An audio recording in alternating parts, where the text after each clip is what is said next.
네, 할렐루야. 네, 주님을 사랑해서 이 자리에 오셨죠? 네, 그 사랑하는 주님의 말씀을 정말 순하게 듣고 순하게 따라간 여러분 되시기를 예수님의 이름으로 축복합니다. 오늘 허락하시는 말씀에 목적이 있습니다. 주님께서 우리를 사랑하셔서 주시는 그 말씀에 목적도 순하게 따라가시기를 예수님의 이름으로 축복합니다. 오늘 목적은 두 가지가 있는데요. 첫 번째는 오늘 우리에게 주신 하나님의 마음 보기, 말씀을 붙들수록 방향이 수정된다라는 것이 어떤 의미인가, 그것을 새기는 것이 오늘 말씀의 첫 번째 목적입니다.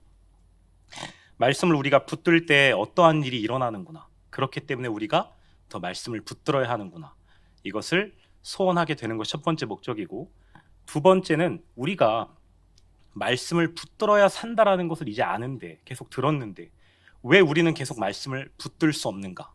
말씀을 붙들어야만 굳어진 것들이 깨어지고 우리 말씀이 내재화되고 주님의 은혜의 만나를 계속해서 누릴 수 있다는 것 우리가 아는데, 생명의 말씀이라는 것을 우리가 알매도 불구하고 왜 주님의 말씀을 붙들 수 없을까? 그것을 이제 오늘 다시 알아차리는 것, 그리고 바르게 말씀에 반응해 말씀을 붙드는 것이 오늘 우리에게 주신 하나님의 말씀 두 번째 목적입니다. 지난 두 주간 이제 수요일 날에 허락하신 말씀이 있지요. 네, 약속을 붙들어야 흔들리지 않는다, 그리고 말씀을 붙들어야 딴소리 안 한다라는 주님의 마음을 주셨습니다. 이사야 37장을 통해서 히스기야 왕을 봤고, 또 사사기 6장을 통해서 이제 이스라엘 자손들이 얼마나 하나님을 배반하고 떠나갔는지를 우리가 보았습니다. 이제 말씀을 잠시 복기해 보면, 지난주 히스기야 말씀을 통해서 히스기야 왕이 어떻게 하나님의 말씀에 반응했는지 세 번의 반응을 통하여서 하나님의 말씀을 받았습니다. 하나님께서 아수르를 두려워하지 말아라 말씀하셨고, 그 말씀을 받은 히스기야가 실제 바로 아수르가 쳐들어왔을 때 어떻게 반응했는지 이제 세 번에 걸쳐서 이야기를 했었죠.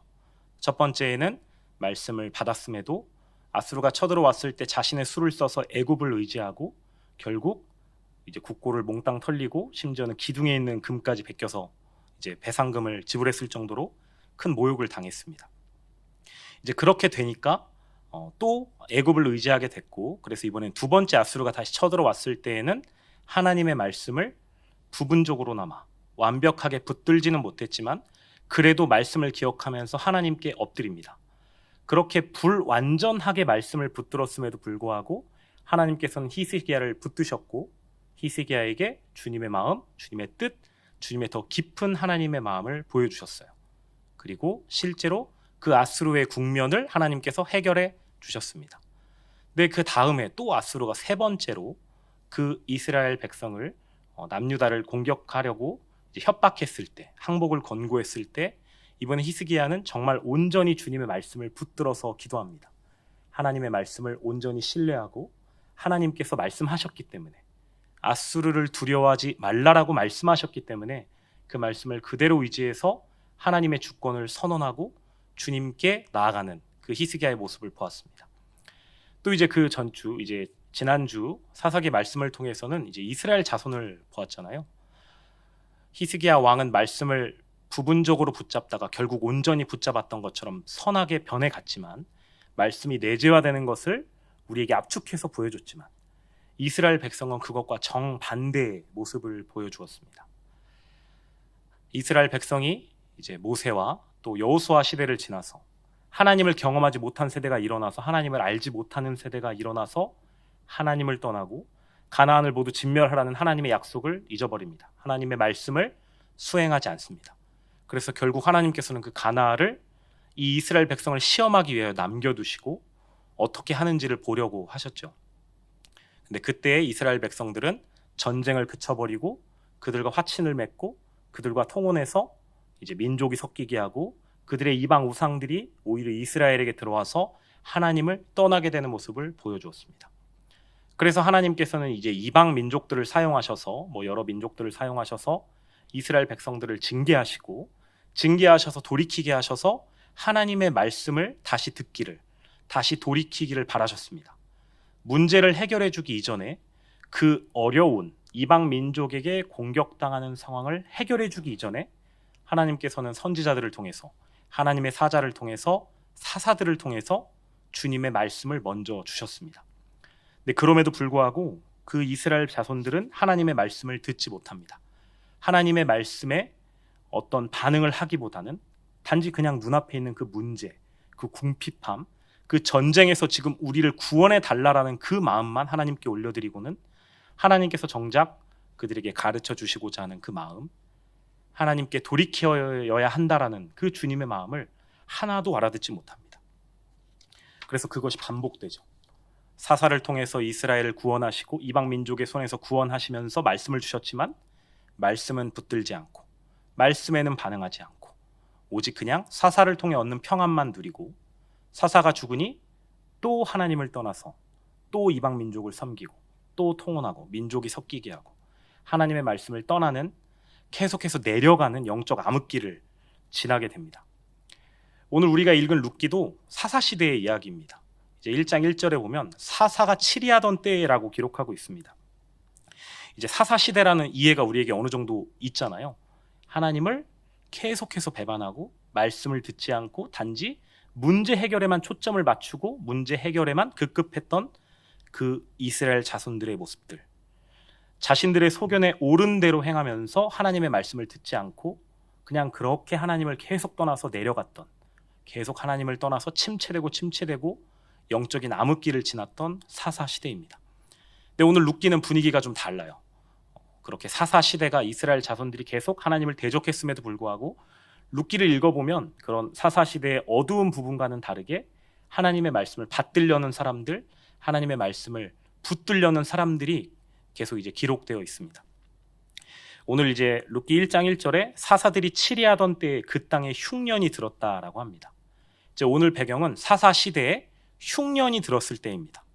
이런 상황에서 이제 한 가정이 그 흉년이 들었던 이스라엘 자손, 그 자손이 있던 땅을 떠났어요. 그리고 모압 지방에 가서 당시 이제 모압 지방에 풍년이 들고 식량이 풍부했던 모양이에요. 살 길을 찾아서 모압 지방으로 이주해서 살기로 결정합니다. 이제 오늘 배경이 되는 나오미라는 그 가문의 이제 집안인데요.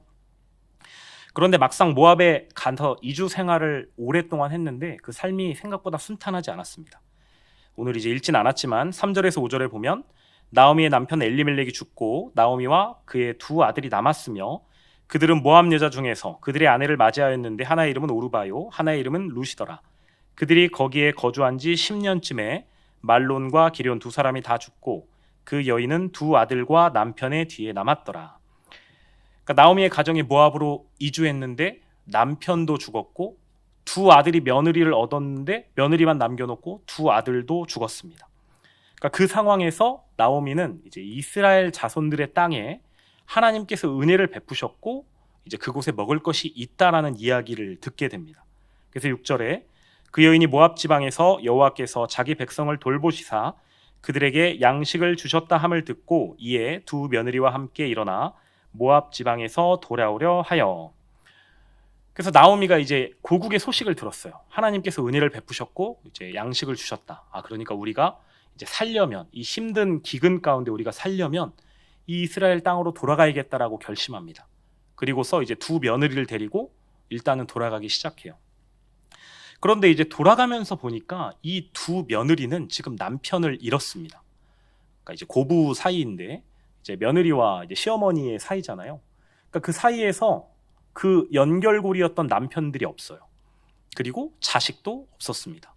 그러니까 사실 고부라고 하기에는 지금 애매한 상황이 되었고 무작정 따르기에도 이제 어려운 상황인 거죠. 또 이스라엘 백성의 고국으로 돌아간다고 해서 이 며느리들을 책임질 어떠한 보증이 있는 것도 아니고 어떠한 상황인지 알 수가 없었습니다. 그래서 오히려 나오미는 이번에 두 며느리에게 너희가 이제 모압 땅에 남으라고, 너희의 원래 어머니의 집으로, 너희의 원래 가문으로 돌아가라고 그렇게 이제 권면합니다. 이제 그 내용이 쭉 나오죠. 특별히 이제 남편 없이 지내는 것에 대해서 계속해서 염려하는 모습을 이제 이야기합니다. 너희가 가봐야 남편이 없다. 그리고 나에게는 너희에게 줄 또 다른 아들들도 없다. 그리고 내가 새로 아들을 낳을 수도 없을 뿐더러 만약에 낳는다 하더라도 그 아들이 언제 장성해서 너희에게 장가를 갈 수 있겠느냐고. 너희는 지금 이 자리에 있는 것보다, 나를 따라가는 것보다 너희의 그냥 그 어머니의 집으로, 너희의 고향으로, 모압 지역으로 다시 돌아가는 게 좋겠다라고 합니다. 그래서 결국 이제 두 며느리 중에 이제 둘째 며느리였던 오르바는 이제 그 시어머니를 이제 놓고 고국의 땅으로 돌아갑니다. 그런데 룻은 달랐습니다. 룻은 오르바와 다르게 이제 이렇게 신앙 고백을 합니다. 이제 오늘 본문 16, 17절인데요. 룻이 이르되 내게 어머니를 떠나며 어머니를 따르지 말고 돌아가라 강권하지 마옵소서. 어머니께서 가시는 곳에 나도 가고 어머니께서 머무시는 곳에 나도 머물겠나이다. 어머니의 백성이 나의 백성이 되고 어머니의 하나님이 나의 하나님이 되시리니 어머니께서 죽으시는 곳에서 나도 죽어 거기 묻힐 것이라. 만일 내가 죽는 일 외에 어머니를 떠나면 여호와께서 내게 벌을 내리시고 더 내리시기를 원하나이다 하는지라. 이제 지금까지 말씀드린 게 룻기 1장의 대략적인 이제 이야기입니다. 이제 그 흐름들이 좀 이제 들어오셨죠. 그러니까 그것을 이제 이해한 상태에서 우리가 계속 오늘 이야기를 살펴보겠습니다. 어쨌든 최종적으로는 이방 민족 여인이었지만 하나님을 경외해서 이 룻이라는 여인이 시어머니인 나오미를 따라서 이제 이스라엘 자손의 땅으로 들어오게 돼요. 그러니까 이제 그 룻의 입장에서는 자기 고향 땅을 떠난 거죠. 고향 땅을 떠나서 이제 어려운 발걸음을 했습니다. 이 룻이 이제 룻기를 나중에 쭉 읽어보면 결국 보아스라는 인물과 결혼하고 또 다윗 왕의 이제 증조 할머니가 되고 또 예수님의 계보의 이름이 올라간 것을 알 수 있습니다. 결국 하나님께서 이 이방 민족 여인이었지만 이 룻을 사용하셔서 주님의 역사를 이루어 가셨던 거죠. 근데 우리가 룻기의 이 상황을 잘 살펴보면 이 룻이 결정한 이 이주가 모압 땅에서 이스라엘 자손의 땅으로 옮겨왔던 이 룻의 결정이 사실 쉽지 않다라는 걸 우리가 좀 알 수가 있습니다. 나오미의 가정이 이제 모압으로 이주를 결정한 이유를 먼저 좀 살펴보면서 나오미를 먼저 좀 볼 텐데요. 우리가 나오미는 그냥 이제 시어머니고 이제 룻을 이끌어 주었고 뭐 이제 보아스와 이렇게 결혼하도록 주선해 주었던 이렇게 생각할 수 있지만 우리가 성경을 통해서 나오미가 어떤 인물이었고 나오미의 그 가문이 어떠한 가정이었는지를 좀 살펴보려고 합니다. 이제 첫 번째 1절에 오늘 본문 1장 1절에 사사들이 치리하던 때에 그 땅에 흉년이 들었다라고 합니다. 그러니까 지금 나오미의 가문이 이스라엘 자손에서 모압 땅으로 이주하기로 결정한 이유가 흉년 때문이에요. 우리가 이제 몇 주 동안 계속 말씀을 들었다시피 지금 이 움직이는 이유가 뭔가 주님의 뜻이라거나 주님의 이끄심이나 약속이 아니라 지금 그 어려움에 반응해서 이주하고 있습니다. 이제 그것을 이제 나오미의 가문이 다 동의를 해서 이동을 했겠죠. 흉년이 들었고 또 다시 6절에 오늘 읽은 본문이잖아요. 6절에 그 여인이 모압 지방에서 여호와께서 자기 백성을 돌보시사 그들에게 양식을 주셨다 함을 듣고 이제 돌아오려고 합니다. 그러니까 지금 나오미의 가문은 그리고 나오미는 모압 지역으로 이주할 때도 그리고 이스라엘 백성으로 돌아올 때에도 그 이유가 하나님이 아니라 그 양식 때문이었습니다. 그 양식, 어려움, 자신의 문제 때문에 움직이는 이제 인물로 이제 묘사가 되고 있어요. 그런데 이제 욥기를 쭉 읽어보면 나오미에게는 그 하나님에 대한 언어가 되게 익어져 있어요. 이제 며느리들을 축복할 때에도 이제 보아스를 축복할 때에도 인사할 때에도 항상 여호와의 이름이 들어갑니다. 여호와의 이름으로 축복받기를 원하노라. 여호와의 이름으로 여호와가 너와 함께 하시기를 원하노라. 오르바에게도 여호와께서 은혜를 베푸시기를 원하노라. 그러니까 언어가 익어져 있어요. 신앙을 모르는 사람이 아니고 하나님과 함께한 그 인생이 그 일상이 없었던 사람이 아닙니다. 믿는 가정의 모습이었고 하나님을 섬기는 것 같았지만 결국 문제 앞에서 그 하나님이 아니라 문제를 선택해야 할 수밖에 없었던 이제 그것이 나오미의 가문입니다. 물론 이제 모압으로 이주하고 돌아오고 하는 결정이 분명히 쉽지는 않았을 거예요. 분명히 심사숙고해서 결정했을 거고 정말 많은 것을 따져봤을 때 우리가 정말 죽게 생겼으니까 정말 양식이 어렵기 때문에 이주했을 거라고 우리가 생각해 볼 수 있습니다. 당연히 하나님을 섬기고 하나님에 대한 언어가 익어져 있고 우리도 생각해 보면 교회에서 열심히 생활하고 신앙생활을 하는 것 같은 모습을 짓는 사람이 그냥 무책임하게 세상으로 나가버리고 이러진 않죠. 당연히 고민을 했을 것이고 어려움 가운데 심사숙고했을 거예요. 그럼에도 불구하고 결국 나에게 어떠한 내가 감당할 수 없는 내가 해결할 수 없는 문제가 내 앞에 왔을 때 하나님을 선택하지 않고 문제를 선택한 것이 이 나오미의 가문이고 나오미였습니다. 여기서 이제 우리의 모습을 좀 꼭 보았으면 좋겠습니다. 우리가 이제 나오미를 이렇게 좀 살펴보면서 나오미는 하나님이 아니라 세상을 선택한 사람이네라고 우리가 쉽게 얘기할 수도 있지만 사실은 우리의 존재가, 주님 없는 우리의 존재가 결국 같은 존재라는 것, 우리가 말씀에 꼭 비추어서 점검하는 오늘 이 시간 이 자리에 계신 모든 분들, 말씀 듣는 모든 분들 되시기를 예수님의 이름으로 축복합니다. 또 이제 나오미에 대해서 살펴보면 나오미가 지금 며느리들을 돌려보내고 있어요. 너희가 너희의 고국 땅으로 어머니의 집으로 돌아가라라고 말하는데 그 이유가 다른 것이 아니라 지금 남편이 없기 때문이다라고 얘기합니다.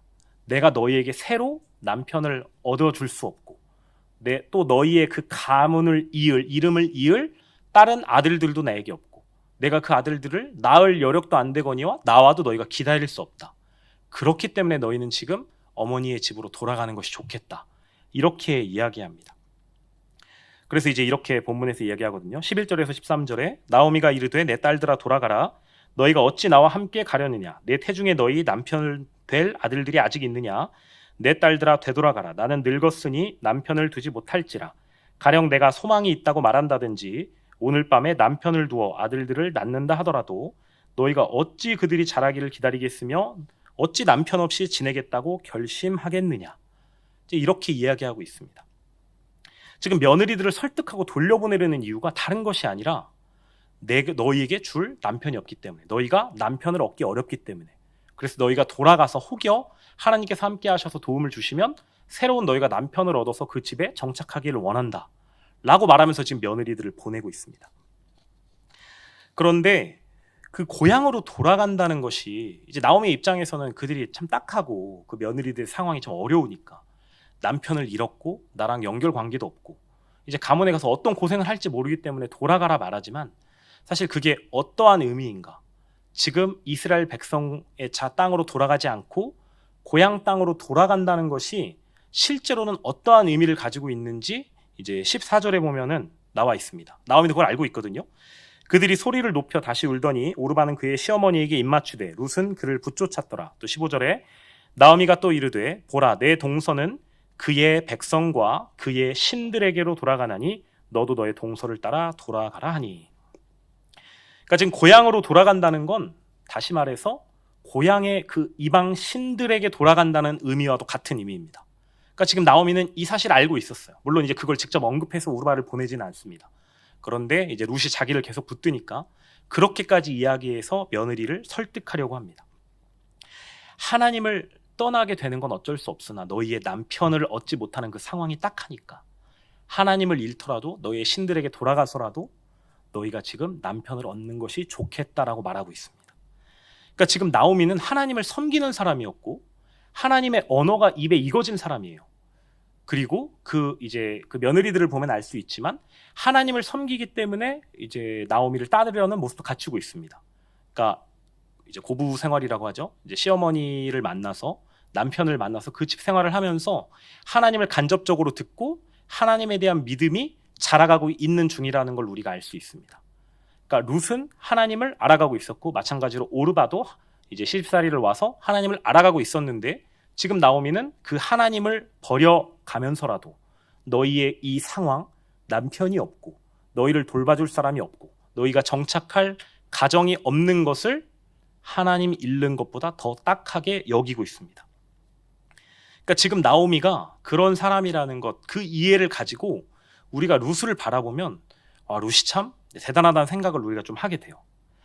룻은 그런 나오미에게 어찌 보면 신앙을 전수받은 사람입니다. 물론 직접적으로 교육을 받거나 하진 않았을 수도 있지만 같이 살면서 나오미의 그 언어를 통해서 삶을 통해서 나오미가 섬기는 하나님을 간접적으로 체험하고 결국 하나님을 믿게 된 인물입니다. 그런데 가르쳐준, 전수해준 나오미가 그렇게 주님의 말씀 앞에서 온전히 선 사람은 아니었습니다.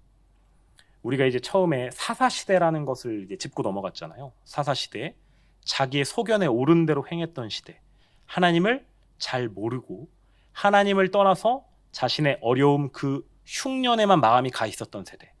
하나님께서 사사들을, 선지자들을, 사자들을 통해서 계속 말씀하심에도 불구하고 하나님의 말씀을 듣기보다 단지 그 문제 해결에 급급했던 사사시대입니다.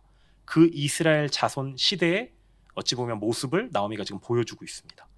자신의 소견대로 옳은 대로 모압으로 이주하고 또 양식이 풍부해지니 것을 돌아오고, 그리고 며느리들을 보낼 때에도 다른 이유 때문이 아니라 너희들에게 남편이 없기 때문에, 내가 너희에게 남편을 다시 이제 만들어줄 수 없기 때문에 너희가 너희의 이방 신들에게로, 너희의 고향 땅으로, 어머니의 집으로 돌아가라 말하고 있습니다. 그런데도 불구하고 룻은 지금 하나님을 붙들어서 그 남편이 없는 그 어려움을 감수해서 지금 나오미를 따라서 이스라엘 땅으로 돌아오고 있는 거죠. 근데 우리가 잘 생각해 보면 지금 그것뿐만이 아니라 사실은 언어도 달랐고 문화도 다르고 신들도 다르고 사실 뭐 되게 어려운 일이었을 거예요. 이방 여인이었던 그 룻이 이스라엘 자손의 땅으로 돌아와서 이스라엘 자손에게 환영받기도 어려울 뿐더러 문화도 다르고 언어도 다르고 삶도 다르고 심지어 자기가 믿었던 이방 신들을 모두 버려야만 하는 그 땅으로 돌아간다는 것이 당연히 어려운 일이었을 것입니다. 그럼에도 불구하고 룻은 아까 우리가 읽은 이제 16절 17절 말씀을 통해서 그럼에도 불구하고 어머니의 하나님이 나의 하나님이 되고 어머니의 백성이 나의 백성이 돼야겠다라는 신앙 고백을 이제 보여주고 있습니다. 심지어 나오미를 떠나서 이제 고향 땅으로 돌아가면 아주 조금이라도, 물론 어렵겠지만 남편을 다시 얻을 수 있는 기회도 있었을지 몰라요. 그럼에도 그것마저 포기해서 룻은 나오미를 붙쫓았습니다. 결국 이제 이스라엘 자손의 땅으로 돌아오죠. 그러니까 우리가 이제 생각해 보는 거죠. 왜 룻은 이렇게까지 할 수 있었을까? 그 모든 것을 버려가면서까지. 그러니까 나오미와 정반대죠. 나오미는 지금 나의 어려움, 그 어려운 상황, 이제 궁핍하고 이제 흉년이 든 그 상황을 해결하기 위해서 움직이는 인물이었는데 룻은 오히려 그와 반대로 자신의 모든 어려움을 감수하면서 이제 어찌 보면 영부도 없다고 할 수 있는 그 나오미를 따라서 아무도 가족도 없고 아는 사람도 없고 언어도 다르고 문화도 다른 그 땅에 어떻게 갈 수 있었을까? 이제 그걸 묵상하면서 이제 많은 생각을 해보게 하셨습니다. 어떻게 룻이 이렇게 할 수 있었는가?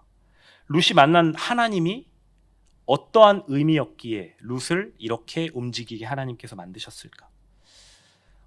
사실 다른 것은 생각할 수가 없습니다.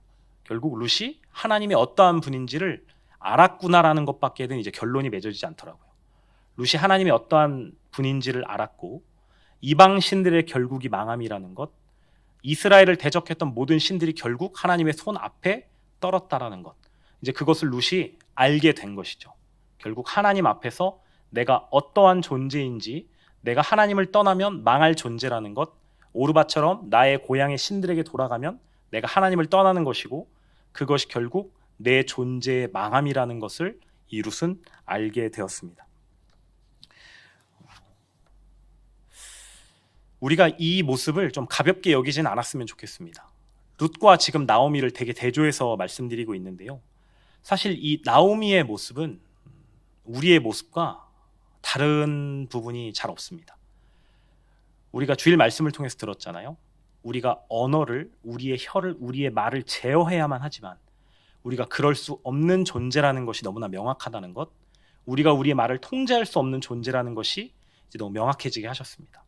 때로는 내가 좀 선한 사람이어서 내 말을 통제할 수 있는 것 같지만 결국 이 나오미가 만났던 정말 급박한 어려움 속에선 내 수가 틀리고 내가 어찌할 수 없는 상황, 내 수를 낼 수밖에 없고 내 방법을 이제 통해서 해결을 할 수밖에 없는 상황이 되면 우리는 결국 하나님을 떠나서, 하나님을 향한 신앙을 떠나서 하나님의 말씀이 아니라 나의 그 상황 어려움, 나의 수를 붙들 수밖에 없는 존재라는 것을 우리가 잊지 않았으면 좋겠습니다.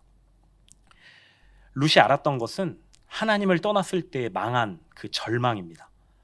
하나님을 떠났을 때 내가 어떻게 될 것인지, 하나님을 떠난 백성들이 어떻게 되는지, 이방 민족을 그대로 내가 따라서 나의 고향 신들을 섬겼을 때 내가 하나님으로 버림받고 하나님께서 나에게 진노하셔서 내가 죽을 것이라는 것, 룻은 그 절망을 알았습니다.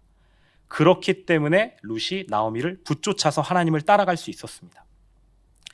우리 존재를 그래서 살펴보는 거잖아요. 우리의 존재가 문제 앞에서 우리의 언어를 통제할 수 없듯이 우리도 문제 앞에서 우리 자신을 통제할 수 없는 존재란 것. 우리가 신앙생활을 하고 믿음의 언어가, 말씀이 우리 입에 익어진 것 같지만 우리가 주님 안에 거하지 않으면 주님을 따르지 않으면, 주님의 말씀을 날마다 붙들지 않으면 언제든지 주님 앞에 수틀려서 주님을 떠날 수 있는 존재란 것, 그것을 우리가 알 때에만 주님을 따라갈 수 있습니다. 그때에만 주님의 유일한 길, 십자가를 말씀을 통해서 붙들 수 있습니다. 말씀을 붙들 때 룻이 그러했던 것처럼 나오미가 불완전한 하나님의 말씀을 전해줬음에도 불구하고, 불완전한 신앙의 모습을 보여줬음에도 불구하고 룻이 그 하나님의 말씀을 붙들었을 때 하나님의 말씀에 사로잡히고 하나님의 말씀이 내재화되어서 오히려 나의 그 모든 어려움보다 하나님을 택할 수 있게 된 것처럼, 그래서 오늘 말씀 그대로, 오늘 마음보기 그대로 주님의 말씀을 붙들 때에만 내 방향이 주님께로 수정되는구나, 문제를 향해서 갈 수밖에 없었던 내 존재가 말씀을 붙들 때에만, 내 절망을 알아서 주님께 갈 때에만, 그 말씀을 붙들어서 유일한 길인 십자가를 붙들 때에만 내 마음이 문제 해결에서 주님께로, 내 상황을 해결하는 그 상황을 모면하려는 것보다 주님이 우선되는구나라는 것, 그것이 실제 될 수 있다는 것, 오늘 말씀을 통해서 보여주고 있습니다. 왜 우리가 말씀을 붙들지 못할까요? 우리가 지난주 말씀을 통해서도 들었습니다. 주님께서는 말씀을 계속해서 허락하시고 말씀을 붙들 기회를 우리에게 주시죠. 모든 상황을 통해서 매 순간이, 매일이 우리가 말씀을 붙들 기회의 자리입니다. 근데 그럼에도 불구하고 그것을 외면하고 그건 사소한 한 번 한 번이라고 생각했지만 그것이 결국 굳어져서 하나님의 말씀을 들을 수 없는 그 딱딱한 마음으로, 하나님의 말씀을 들음에도 불구하고 지금 그 말씀보다 내 문제에 급급한 인생이 된다라는 것, 우리가 그것을 지난주에 들어서 알았습니다. 근데 그럼에도 불구하고 그 사실을 우리가 알았는데 이제 그렇다면 지금이라도 돌이켜서 주님께 마음을 내어드려야 된다는 걸 우리가 알았는데 왜 우리가 이것을 알았음에도 돌이키지 못하고 주님의 말씀을 붙들 수 없을까요? 그것이 바로 오늘 롯을 통해 보여준 그 간절함입니다. 우리가 주님을 향해서 내 절망이 명확하지 않기 때문에, 내 인간 이해가 명확하지 않기 때문에, 내가 주님을 떠나서는 주님을 붙들 수 없는 존재라는 것, 주님께 속하지 않으면, 주님 안에 거하지 않으면 내 혀를 통제할 수 없는, 문제 앞에서 하나님을 선택할 수 없는 존재라는 그 절망이 명확하지 않으면 하나님의 말씀을 붙들어야 된다는 것 알매도 불구하고, 그래야 살 길이라는 것 알매도 불구하고 우리는 그것을 붙들 수 없는 인생이 됩니다. 나오미는 흉년을 마주할 때 문제 해결을 선택했습니다. 주님의 언어가 익어졌지만, 신앙생활이 익어져 있지만, 그럼에도 불구하고 문제 앞에서 주님을 택하지 못했던 나오미. 근데 그런 가문에서 신앙생활을 배웠고, 그런 가문에서 하나님을 만났음에도 불구하고 온전히 하나님을 붙쫓았던 그 룻에게는 하나님을 향한 그 간절함, 존재의 절망이, 내가 섬겼던 이방 신들을 섬기면 결국 망한다라는 그 인식이 있었습니다. 그 간절함 때문에 결국 룻은 하나님을 따라서 이스라엘 민족으로 들어오게 되고, 그리고 다윗의 조상이 되고, 또 예수 그리스도의 족보의 이름을 올리게 됩니다. 주님께서 그 룻을 이제 높이 사신 거죠. 그 룻의 마음을. 우리가 꼭 그것을 새겼으면 좋겠습니다. 우리는 주님의 말씀을 붙들어서 주님께 속하지 않으면 주님을 붙들 수 없는 존재라는 것, 우리가 우리의 존재에 대한 그 절망 없이는 주님을 붙들 수 없는 존재라는 것, 그 절망이 있기 때문에 지금 내가 이럴 상태가 아니구나, 내가 정말 주님을 붙들지 않으면 망하겠구나, 그렇기 때문에 주님 앞에서 나를 정말 조심해서, 때로는 금식해서 주님 앞에 멀어지게 되는 그 요소들을 없애고 주님 앞에서 돌이키고 주님을 간절히 붙드는 그 은혜가 여러분 가운데 있으시기를 예수님의 이름으로 축복합니다. 그래서 오늘 우리에게 주시는 마음이 말씀을 붙들수록 방향이 수정된다입니다. 말씀을 붙들어서 주님 안에 거할수록 우리의 존재의 절망이 우리에게 실제 되었기 때문에 주님을 간절히 붙들수록 우리의 방향이 문제 해결해서 주님께로 갈 수 있구나, 그래서 우리가 주님을 붙들 수 있구나, 이것이 오늘 여러분 가운데 꼭 실제 되시기를 예수님의 이름으로 축복합니다. 네, 이제 우리가 읽는 이 룻기 본문은 이제 사사기 뒤에 있습니다. 사사기 뒤에 사사 시대니까 이제 그렇게 배열을 한 것 같아요. 사사기 뒤에 있는데 히브리어 유대인들이 쓰는 히브리 성서에 보면 이 룻기가 잠언 뒤에 기록되어 있습니다. 잠언 뒤에 기록되어 있는데요. 잠언 31장의 이제 그 대주제가 현숙한 여인에 대한 주제입니다. 그래서 이제 잠언 31장 10절에 누가 현숙한 여인을 찾아 얻겠느냐 그의 값은 진주보다 더하니라. 그리고 이제 쭉 그 현숙한 여인에 대해서 어떠한 인물인지 그 이제 특징들을 이제 나열하고 마지막 잠언 맨 마지막 이제 두 번째 절에 이렇게 기록되어 있습니다. 30절에 고운 것도 거짓되고 아름다운 것도 헛되나 오직 여호와를 경외하는 여자는 칭찬을 받을 것이라. 아멘. 이 잠언 말씀 바로 뒤에 룻기가 붙어 있어요. 그러니까 이제 거기에서 이제 전달하고 싶은 메시지가 있는 거죠. 이 현숙한 여인의 그 모델이 룻이구나. 이제 이것을 이제 보여주는 것이라는 생각이 듭니다.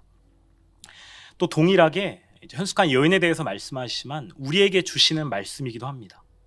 누가 현숙한 여인을 찾아 얻겠느냐? 그 값은 진주보다 더하다. 그리고 오직 여호와를 경외하는 여자가 칭찬을 받을 것이라. 그러니까 결국 현숙한 여인의 그 기준이 여호와를 경외하는가로 결정되어 있습니다. 이 룻은 그 어떤 상황에도 불구하고 나의 그 어려운 남편이 없고 그 상황이 어려운 그 문화를 극복하고 이주해야 하는 그 어려운 상황에도 하나님을 경외했기 때문에 그 선택을 할 수 있었습니다. 그 주님을 향한 간절함 때문에 주님을 붙들지 않으면 내 존재가 망한다라는 그 인간 이해가 있는 사람만 하나님을 경외할 수 있습니다. 그 사람이 하나님의 말씀을 두렵고 떨림으로 받을 수 있습니다. 그 말씀에 반응해서 십자가, 그 유일한 길인 십자가를 지나서 하나님께 속해 있어야만 산다라는 것을 인식할 수 있습니다. 그래서 오늘 여러분들 꼭 잊지 않으셨으면 좋겠습니다. 꼭 새기셨으면 좋겠습니다. 하나님을 내가 정말 경외하는 인생이 되려는 그 간절함이 있는지. 때로는 이렇게 말씀하는 분도 있을지 모르겠어요. 나는 하나님을 너무 떠나서 너무 오랜 시간이 지났다. 나는 하나님을 너무 멀리 떠났다. 하나님과 이미 너무 멀다. 하나님의 말씀을 반응하지 않은 것이 너무 오래되었다. 이 굳은 것을 깨기가 너무 어렵다. 여러분 그렇게 생각하는 분이 있을지도 모르겠습니다. 근데 그럼에도 불구하고 우리 인간의 절망을 아는 사람은 거기서 멈춰 있지 않습니다. 물론 굳어진 것을 깨기가 어려울 수 있어요. 그 굳어진 것이 나를 통해서 심지어는 가정에 흘러가 있을 수도 있습니다. 말씀에 반응하지 않는 그 분위기가 가정에 이미 흘러가서 굳어져 있는 분도 있을지 몰라요. 그럼에도 불구하고 우리가 거기서 멈춰서는 안 됩니다.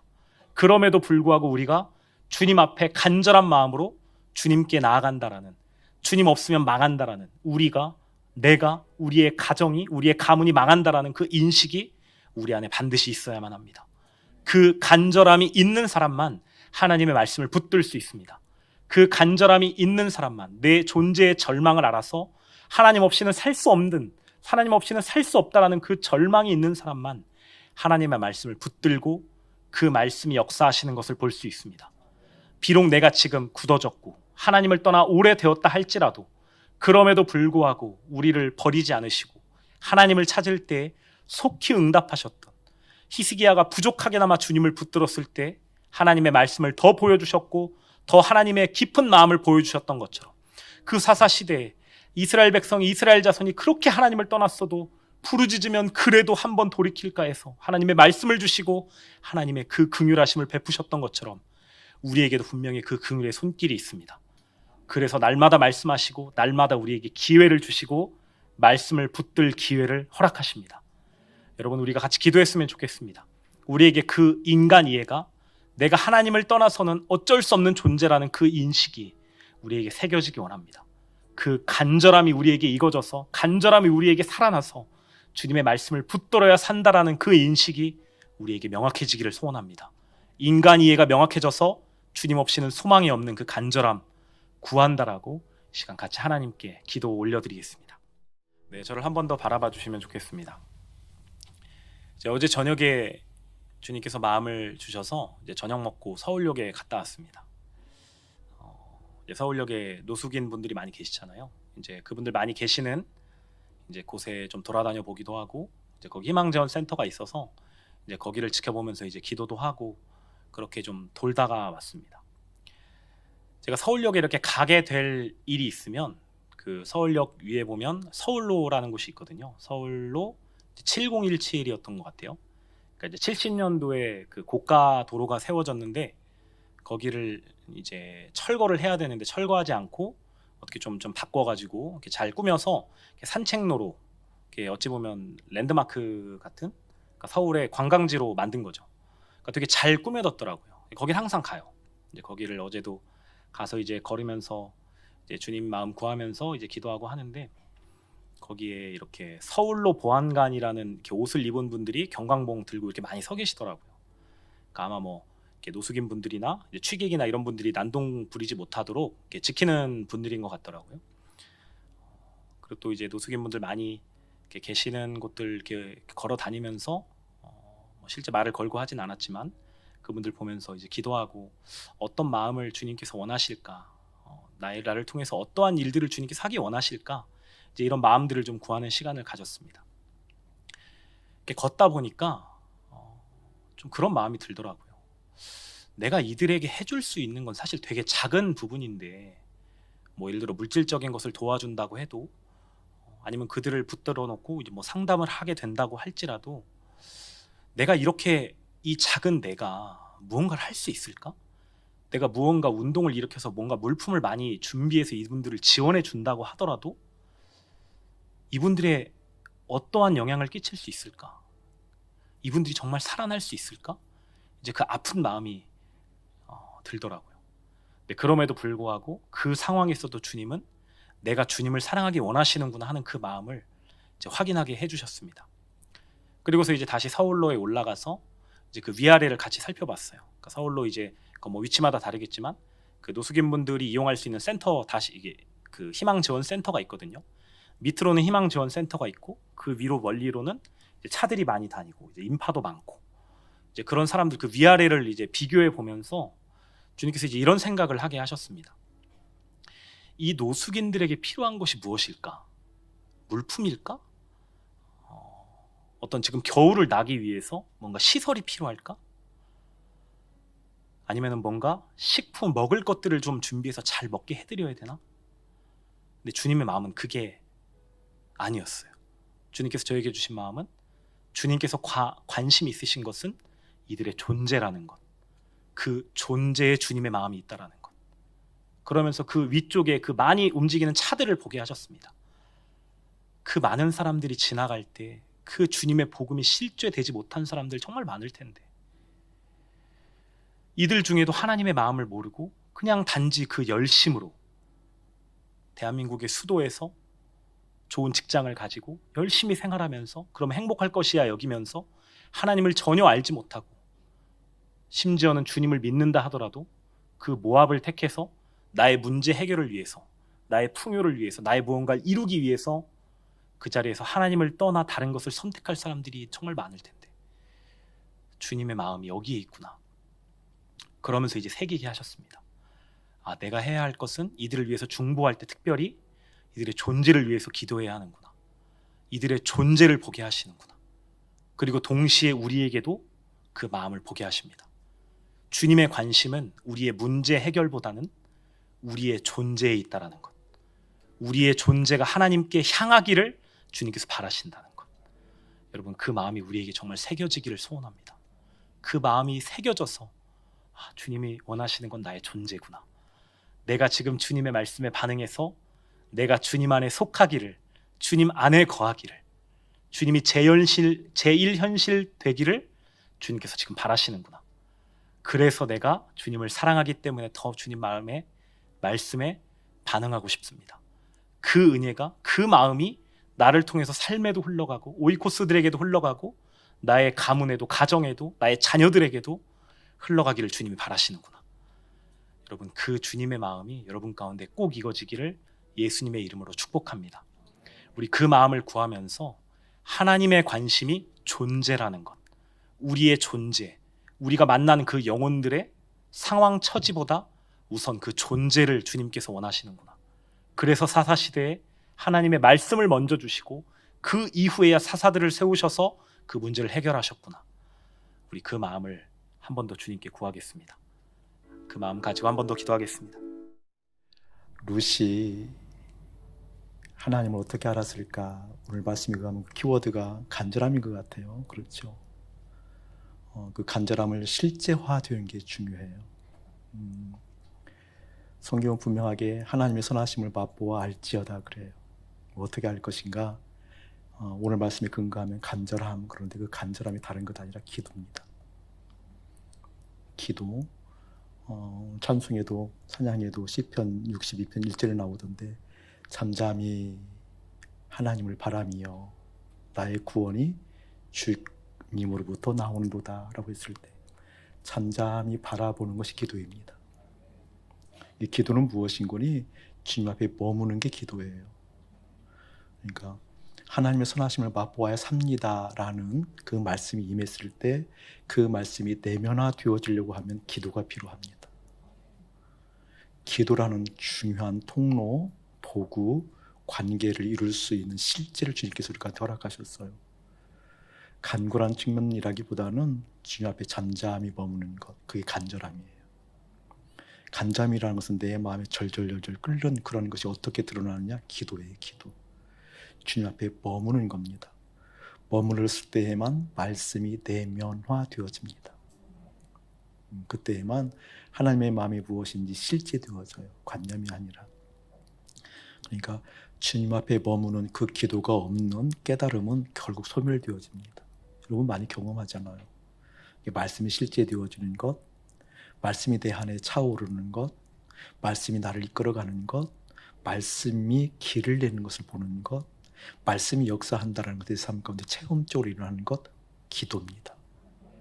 그 기도가 이루어지지 않으면 절대 되지 않습니다. 그 기도는 잠잠히 주님 앞에 머무는 거예요.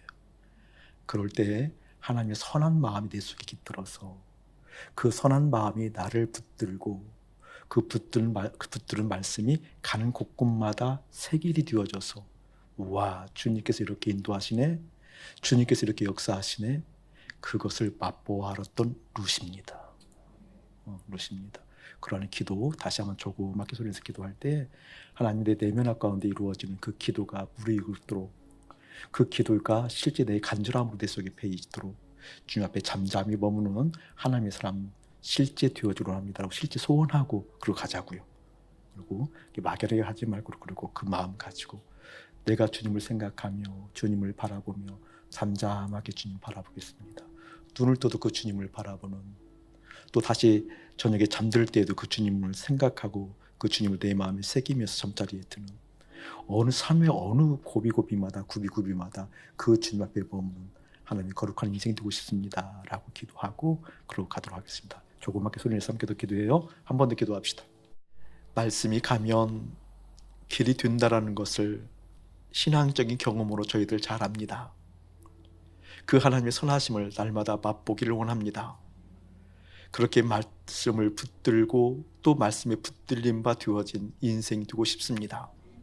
그래서 우리의 인생, 우리의 방향 내로 내버려 두지 마옵시고 말씀의 길 따라가는 하나님의 사람들로 부족함이 없도록 잠잠히 구원되신 주님을 바라봅니다.